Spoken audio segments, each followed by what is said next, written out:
Hello YouTube, what's going on? There was a new study put out today and it's phenomenal because I've heard this talked about a couple different times. Instinctively, I've always thought this was true, and it is what happened to me. So they did a study on how much more lean muscle do you get if you bulk harder. So the two different groups they had here was one that ate 3% more calories than their maintenance. So if you needed 3,000 calories a day, these people got an extra 90. Very small. It's like, think an Oreo and a half. Versus another group that got 10% more, so an extra 300 calories. So that would be the equivalent of like 4.5 Oreos. So we're talking the difference of 3 Oreos per day. So the amount of body fat that the group that ate 300 more calories, they gained about 2.5 pounds of extra body fat, versus the group that ate only 90 over gained just under a pound. So one had 4 and one had just under a pound. So it's a pretty significant difference.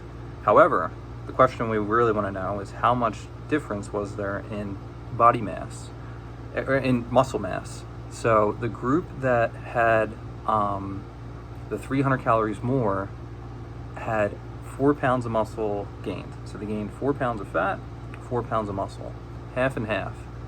While the group that ate leaner gained 1.3 kilograms, which is about 3 pounds.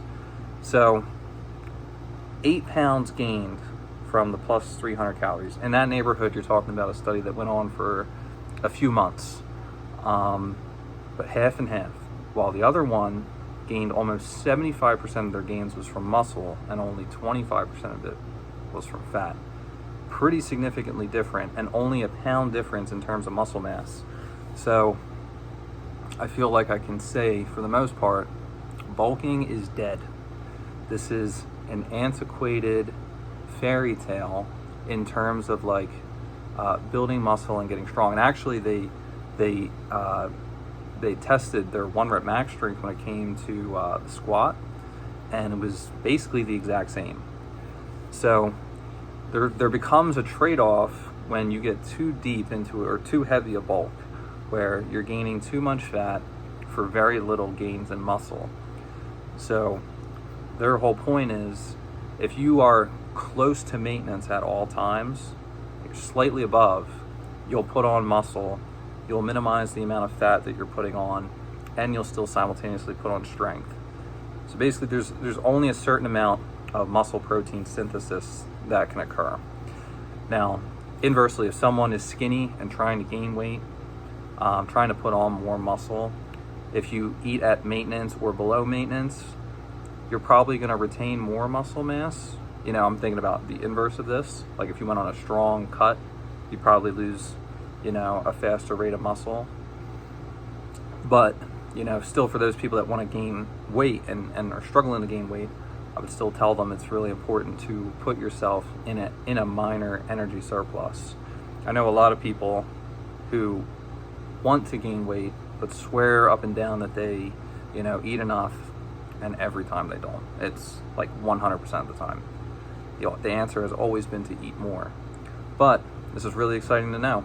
And in my personal experience, when I first started getting into working out, I got down to the body fat percentage I wanted. I was like 18. I was like 5'9", 165 pounds. And I got down to like 139. So at like 139, I had abs. I was like 5'10", then I grew. And when I started lifting weights, I'm now 190. I had abs the entire time. So I put on over 50 pounds of muscle, but it was done slowly over years in a slight caloric surplus that helped me reach this level. I was never going crazy with how I was eating. It was always very calculated. I always wanted to be healthy on top of being strong. But just in my own personal experience, I have found all of this to be true. So if you're someone who's really into lifting and working out, the advice is basically, don't do a hard bulk.